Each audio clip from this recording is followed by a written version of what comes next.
welcome to What Are You Reading? A podcast with the Public Library of Mount Vernon and Knox County. My name is Christy. And I'm Katie. And we usually don't actually do a podcast in January. But we were just feeling kind of super inspired. And we really wanted to start off the year with something really fun and just totally something that we just wanted to read. Yeah. So we decided that our theme was fairies. Why not start 2023 with some whimsy, right? Yeah, sure. Why not? Let's do it. So I picked Dirty Lying Fairies by Sabrina Blackberry. Love that title. That's awesome. And I read A Court of Thorns and Roses by Sarah J. Maas. And if you are on TikTok at all, if you're bookish at all, you have heard of this book. Oh my gosh, right? It blew up. Book Talk was all about it. I had a coworker actually years and years ago who recommended Throne of Glass, one of her other series. Yeah. And I noticed that we had A Court of Thorn and Roses in our new adult section. And I thought, why not pick this up? The cover was really interesting. It was a different cover than that. Yeah. But I still love that one. But it was a really intriguing cover. Sounded interesting. Picked it up. Loved it. Yes. So I was so excited that you picked this one to talk about. Yes. It is... The hype about it is true. And I try, especially when I was younger, I didn't want to do things that were trendy, but this book, fell in love with it, read the last 50 pages in one night, didn't get to sleep until 1 o'clock in the morning because I had to find out what's going on. Yeah, I love that so much. When that happens, I feel like it's just this magical moment that you find a book that totally transports you. You cannot put it down. You got to finish it. Middle of the night. It's great. Yes. Yes, it is great. Not awesome when you have to wake up first thing in the morning, but that's okay. Yeah. Yeah, it was worth it. Yeah, it was worth it. You know what? That's what my weekends are for. I just catch up on all of my sleep on the weekend. This is not healthy. Do not recommend. However, I personally am one of those people. I'm up till 2, 3 in the morning. I work mornings. So, I'm the weekend's coming. I'll catch up then. Well, yours had this huge following behind it. People were already super in love with it. I was walking through our new fiction section here at the library, and this cover caught my eye, right away. Also the title. Yeah, the title's awesome. Fantastic, right? And so I just opened it up, and I thought, okay, I'm just going to read the little blurby, see what this is about. And it instantly sounded interesting to me, because similar to A Court of Thorn and Roses, we have a high fae court. We have someone who might not necessarily know that they have fae blood, or that they are part of this magical world. They've lived in the human world. So this sounded interesting, modern day. The writing style instantly hooked me. I think this author started on Wattpad maybe with this story. Oh, nice. And it ended up getting picked up, published by a pretty large house, and it's book 1 in a series. Ooh, nice. Yes. This is also book 1 in a series. Yes. So why don't you tell me a little bit about A Court of Thorn and Roses, see if you guys are interested too. Okay, so I think it's obviously fantasy about, and there are fae, and there are also high fae. So, don't let it scare you that it's fantasy, because there's a little bit of everything in it. So romance, there's a little bit of magic, there's some adventure in there, there's even some political intrigue that will be developed, I'm assuming, in further books. But if you liked fairy tales, it does have a little bit of some throwback fairy tale vibes. So, especially Beauty and the Beast, which is my favorite of the fairy tales. And also the opening scene, which, spoiler alert, there is an animal that is killed and skinned. Yeah. In the first chapter, yes, it's very descriptive, but then it's over. So, and it is important to the plot. Mm-hmm. So it's not Absolutely. just like some gruesome part, but it's very Hunger Games in the beginning because our main character, Farah, is a huntress. Mm-hmm. She has to take care of her family. They're poor. They don't have anything. And all she can do is go out and catch their dinner. Mm-hmm. And maybe use the skins or something else to get a little bit of money to keep everybody alive. Mm-hmm. And when she's out on this particular day, she finds a doe and is like, okay, I'm going to shoot this doe and it's not going to be much, but it'll keep us alive. Mm-hmm. And then a giant wolf comes out and goes to attack the doe. Mm-hmm. So she has a choice to make. Do I let the wolf have the doe and probably not eat? Mm-hmm. Or do I kill the wolf and then at least have some food? And her choice triggers a huge series of events and takes her to a special land, and she ends up there. There are 7 kingdoms in this special land, one for each of the seasons, and then there's a dawn, day, and night court. She ends up staying with a man named Tamlin, who is High Fae. He's head of his court, which is the Spring Court. So really pretty. Mm-hmm. The descriptions are great. They're not overly heavy like I've seen with a lot of fantasy. We're not bogged down with what the world looks like. Yeah, absolutely. And that's something that I really connected with. The relationships in it are great. The people's names are easy to pronounce, which is something else that's kind of hard with some fantasy. That's such a good point. Yeah. Yeah. And there's a twist ending that's really great. And the potential for a love triangle. Mm-hmm. So don't really know yet. It's been really hard. Yeah. Like, we've been texting back and forth, and it's been so difficult because I've read them. And I'm like, how comfortable are you with knowing? And I'm like, I don't want to say a certain thing, or, I don't want you to not have that experience that I had reading it for the first time with a lot of Sarah J. Maas is so good at these surprises and these twists. Yeah. And I am a little disappointed because I've seen the merch for this series, so I kind of know how it's gonna go, but I don't know how they get there. So it's not, after reading just the first book, it's not what I would have wanted. But I've been assured by Christy that it will be okay. Yeah.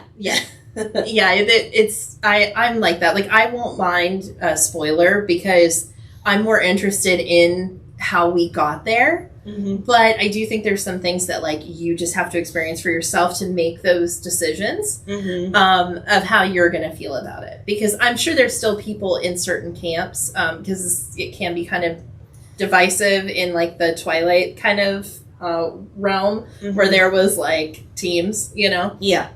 But I think that she does such a great job of making it make sense and making the choices that our characters make sense too. So I'm excited for you to continue the series. Yeah, I cannot wait. I have a couple of things on my TBR that I have to read before, and I told Christy, total book hangover after this one. Oh my gosh, for sure. I picked up the last book, or the most recent book in a mystery series that we have read. And I started reading it, and it was just like, wah, wah.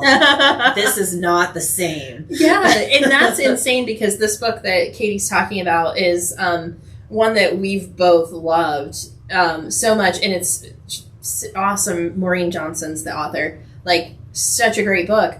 but this is so powerful, and you're still in that Fae world. And, you know, when you find a book that you absolutely fall in love with and you're up to 1 a.m. reading, it's really hard to let go. Yeah, and give the next book the fair shake that it deserves. Yeah. Yeah. Yeah, and I typically don't read my series like one after the other, after the other, after the other. Because I'm always afraid that I'm going to get sick of the world or the things that are happening. And some series get kind of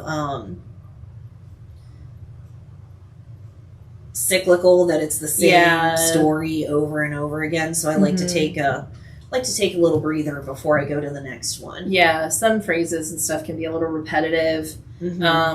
I've seen some people have gone so far as like on their Kindle or e-reader, whatever they use, you know, highlighting a word that they think is being used a lot and then seeing how many times it pops up in the book. And so, yeah, you really hate to get into that cycle sometimes where you're just binging, like coming into a series later on. Like I came into Harry Potter a little later in life. You're binging them straight through. It can, even the best books can get a little bit repetitive. Yeah. So, yeah, it's kind of nice to break them up a little bit. Yeah. That's what's also kind of nice about this being new and being the first book in a series is now I'm definitely going to be thinking about this and like, ooh, when's the next book coming out?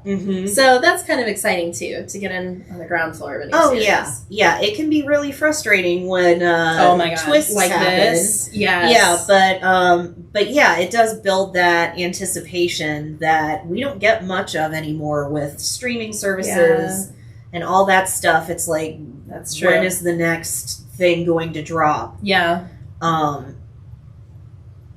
Which we all need to work on our patience, and it's it's so good. Yes, I just want to know what happened. Totally, it's so hard. When I remember that in real time and being like, oh my gosh, what, you know? Because again, there were already a couple books of A Court of Thorns and Roses out. I guess we call it ACOTAR. In the fan world. So there were already a couple books of ACOTAR out when I picked it up. So I was able to binge 1 and 2, and then 3 came out pretty shortly after, and then I had to wait. So it was kind of a double-edged sword. But yeah.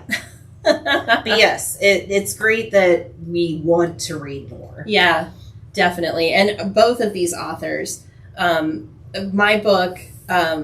she writes very similar to Sarah J. Maas in that we have another fantasy book here, but names are totally easy. The world building is lush in detail, but not overdrawn, we're not talking about, and this is no slight, but we're not talking about a Tolkien high fantasy. Yeah, where every drop of dew has to be described before something happens. Yes.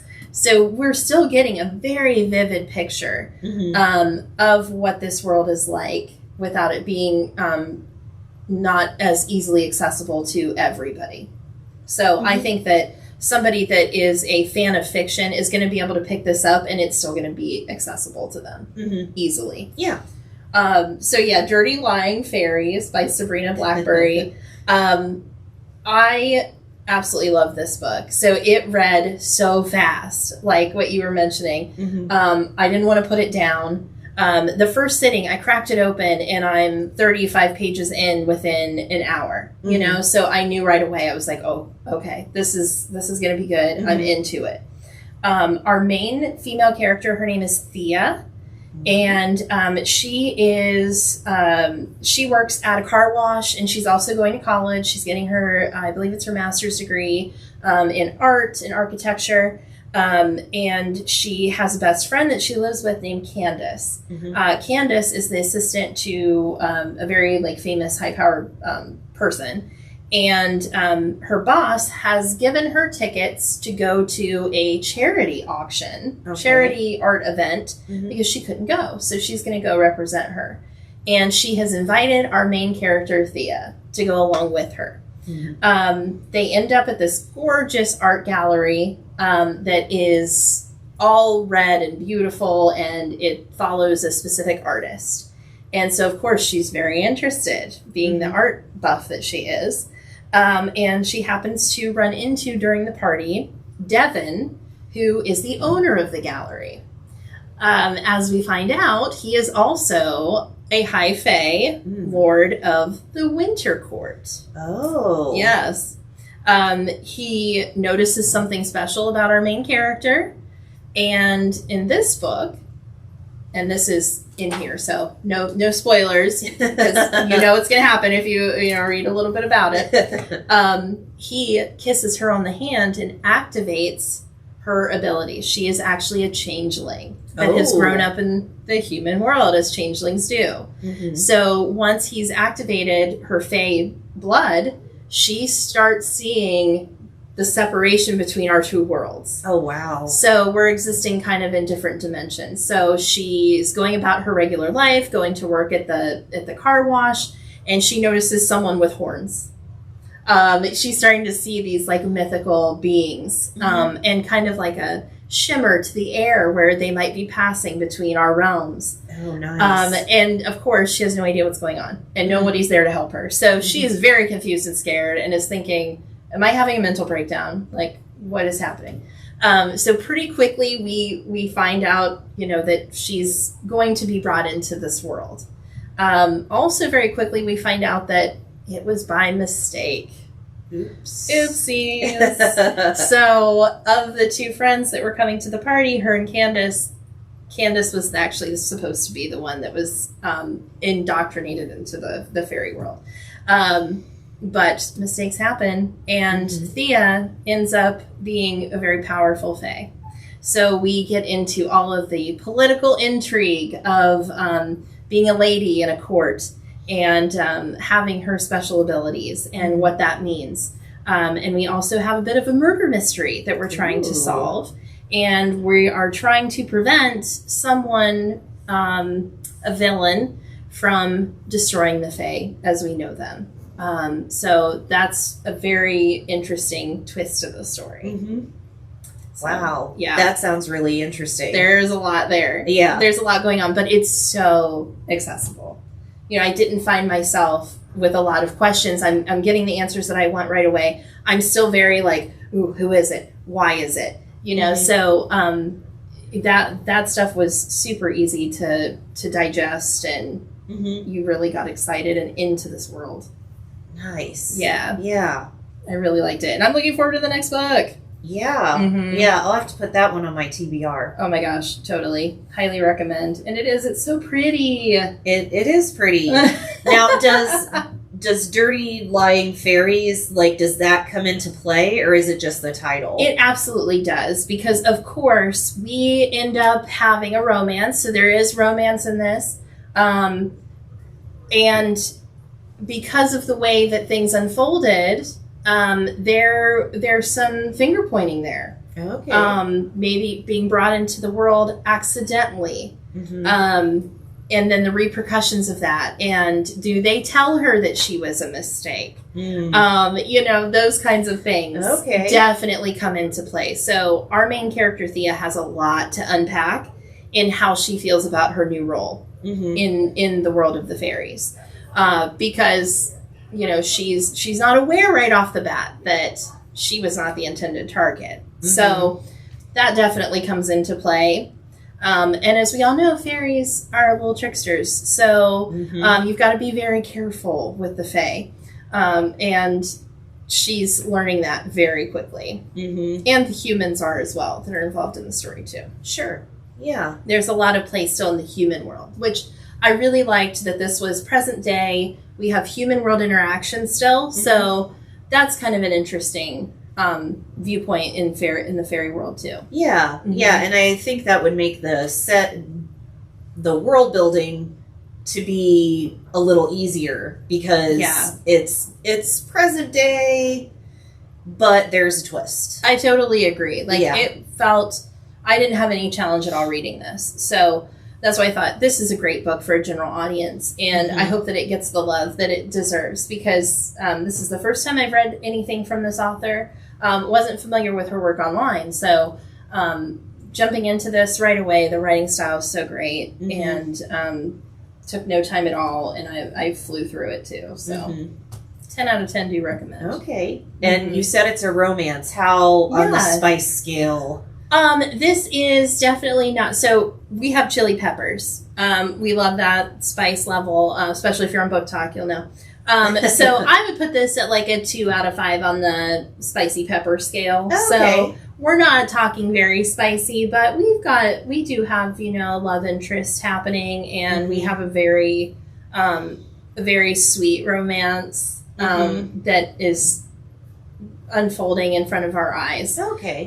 In kind of a short amount of time, but also feels like they've known each other forever, because we do have like a fated mate situation here. Oh, okay. So that is something to think about too, if you're interested in those kinds of books where we have two people that we know are just meant to be together. Mm-hmm. We do have that in this book. Oh, nice. Yeah. Yeah. Court of Thorns and Roses appears to have that. Uh-huh. But might not be. Yeah. And I think probably 2, maybe 3 peppers for ACOTAR. It is a very sweet romance story, but there is like that one ratcheting up scene that is pretty descriptive. So, but don't let that scare you off, because this is like a over 400 page book, and it's like one scene. Yeah, absolutely. This book both of these are plot heavy. So, if you're looking at them as for a spicy romance, that's not what these are. No. These are definitely more of your plot driven, with a little bit of romance sprinkled in. Yep, and focusing more on the individual characters rather than the play between the characters. Yeah. At least for the first books. We'll have to see what the other books have to hold. Yes, these are the foundation. So book 1, we're getting the world building, right? And we're getting comfortable with our characters and their surroundings. So once we get into these later books, I think we're gonna see some changes and explorations into other aspects, and maybe getting a bit more. I can't say necessarily for this one, but since I've already read ahead on these, I know that we definitely up our level of information about their relationships. Sure. Yeah. Sure. But definitely recommend both of these. And of course they are available here in the library. I believe A Court of Thorns and Roses is available on our Libby and Hoopla. So absolutely check those out. And let us know. Stop in, comment below, let us know what you think. If these sound good to you, please definitely pick them up. Yes, absolutely. Yay! Well, thank you guys for tuning in to another What Are You Reading podcast. Happy 2023. I hope that it's going to be a great year for all of us. We have tons of content coming your way, so stay tuned. And thanks again. We'll catch you next time. All right. Bye. Bye.